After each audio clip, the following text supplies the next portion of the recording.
मैं सबसे पहले इस गृह के सामने इस विषय को स्पष्ट करना चाहूंगा कि ये विधेयक जो मैं लेकर आया हूं, माननीय अध्यक्ष जी, संविधान के अनुच्छेद 239 ए के प्रदत्त संसद की शक्तियों के अनुरूप में लेकर आया हूं।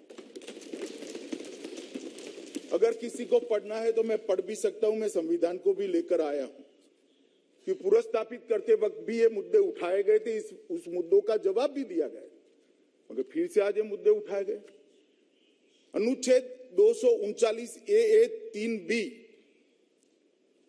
के अनुसार संसद को दिल्ली संघ राज्य क्षेत्र या इसके किसी भी भाग के बारे में उससे संबंधित किसी भी विषय पर, ध्यान से सुनिएगा, किसी भी विषय पर कानून बनाने का अधिकार प्राप्त है।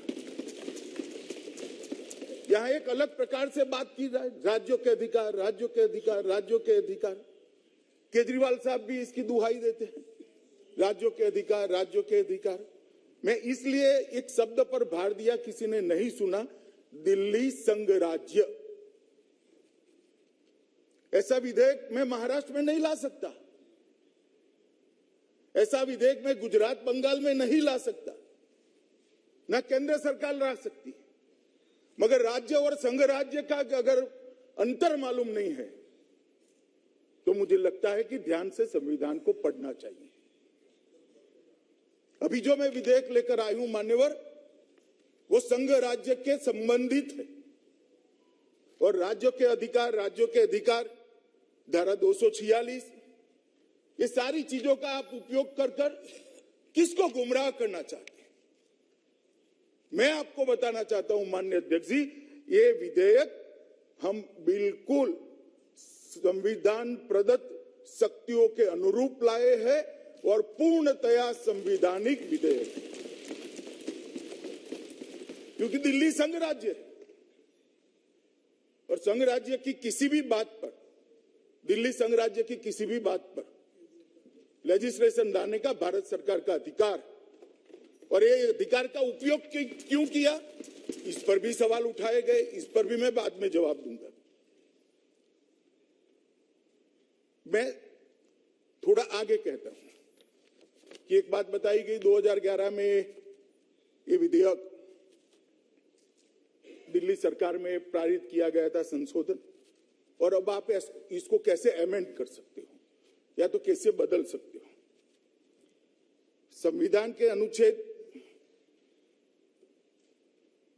239 ए 3C के तहत इस देश की संसद को राष्ट्रीय राजधानी क्षेत्र दिल्ली की विधानसभा द्वारा बनाए गए किसी भी कानून को संशोधित करने का, उसके स्वरूप बदलने का या तो उसको निरस्त करने का अबाधित अधिकार है।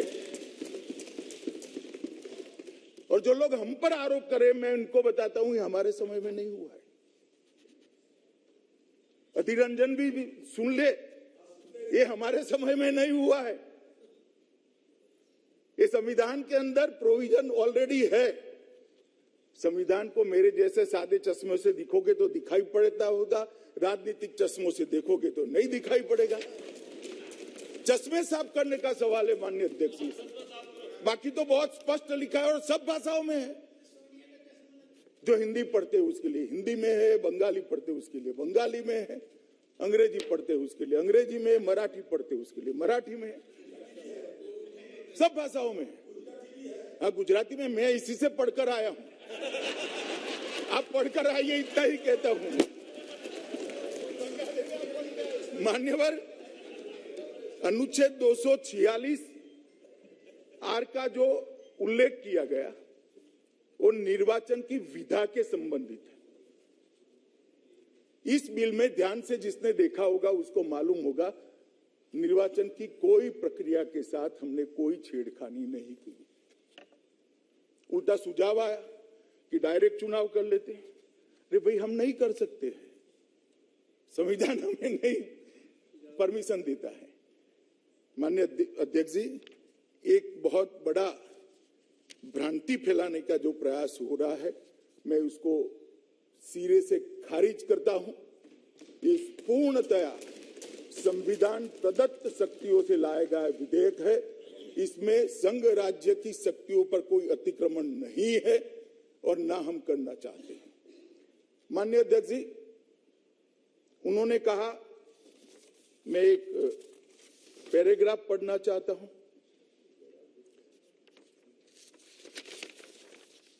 कि एक जस्टिफिकेशन था कि भाई राज्य करे।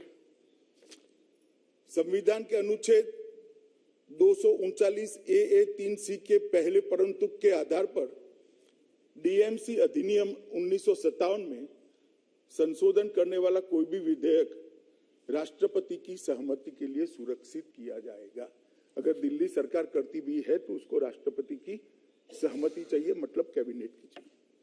इसके अलावा संसद के बाद केंद्र शासित प्रदेश जेएनसीटीडी के लिए किसी भी मामले अर्थात तीनों सूचियों में कोई भी मामला के संबंध में कानून बनाने का समवर्ती शक्तियां प्रदत्त है।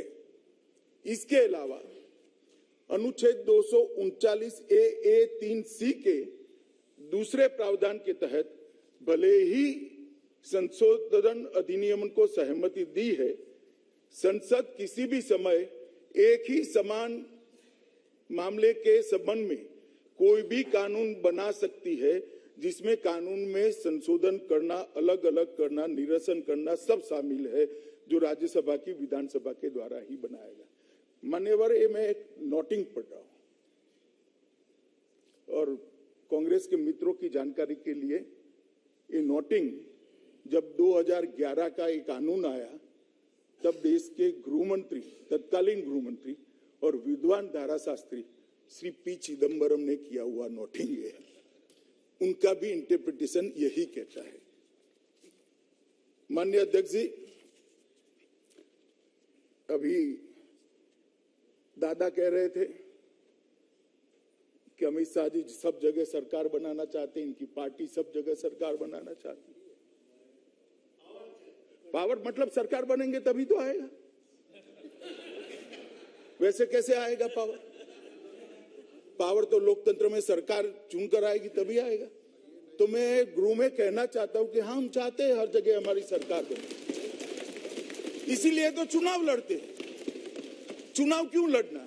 आप क्यों गोवा में गए भला बताइए? आप क्यों त्रिपुरा जा रहे हैं बताइए भला? आपको भी अधिकार है, मैं ना नहीं बोलता, आप भी जाइए, आप भी जाइए। हर पार्टी ने हर जगह अपनी आइडियोलॉजी, अपना स्टैंड, अपने कार्यक्रम, अपनी सरकारों के परफॉर्मेंस को लेकर जाना चाहिए। यही तो लोकतंत्र की खूबसूरती है। इसमें आपत्ति क्या होती? हर जगह पे कोई पार्टी विचार करे कि हमारे लोग चुनकर आए, हमारे कार्यक्रम के आधार पर, हमारी विचारधारा के आधार पर, हमारे नेता की लोकप्रियता के आधार पर, तो इसमें आपत्ति क्या हो सकती है? लोकतंत्र में आपत्ति उनको हो सकती है जिनको सत्ता छीनने का डर है। लोकतंत्र के पुरोधाओं को नहीं हो सकती।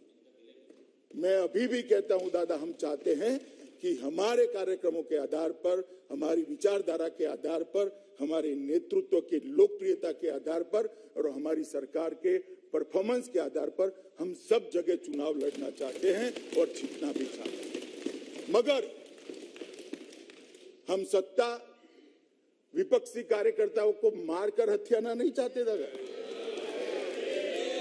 सीरीज ऑफ खून कर हत्याना नहीं चाहते। कार्यकर्ताओं की पत्नियों और बहनों पर बलात्कार कर हम नहीं चाहते सत्ता ले। ये हमारी संस्कृति नहीं है दादा।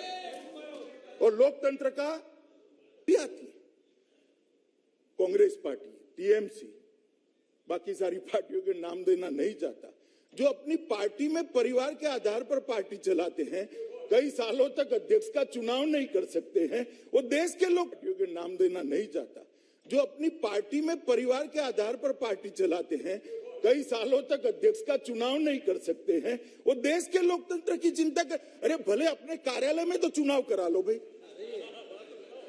पहले अपनी पार्टी में तो करा लो,